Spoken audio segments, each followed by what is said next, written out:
La suite, c'est qu'il y aura un texte formel qui va être adopté par le gouvernement de la République du Mali pour créer les cadres de concertation des acteurs de la chaîne pénale.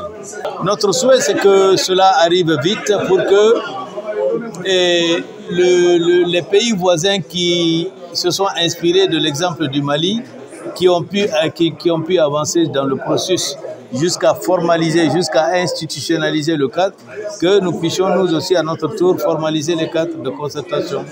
UDLO a été de toutes les batailles, UDLO a été en permanence dans la quête de cette institutionnalisation et je crois que UDLO finalement va être satisfait et que ces efforts ne seront pas vains finalement. Il y avait le ministère de la Justice qui était représenté par le secrétaire général et pour qui connaît les tâches des uns et des autres, ce n'était pas évident qu'il soit là, mais il était là pour l'ouverture, vous avez vu le discours qu'il a tenu, mais aussi des acteurs au niveau des régions qui ont fait le déplacement, malgré le contexte assez particulier, qui sont venus ici pour discuter avec nous, pour donner leurs idées, mais aussi pour faire des recommandations.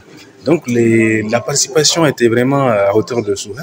Nous avons eu une panoplie d'acteurs institutionnels, mais aussi d'autres acteurs de la société civile qui sont venus vraiment représenter les régions, mais aussi au niveau central. Donc globalement, nous sommes extrêmement satisfaits de la participation en qualité et en nombre.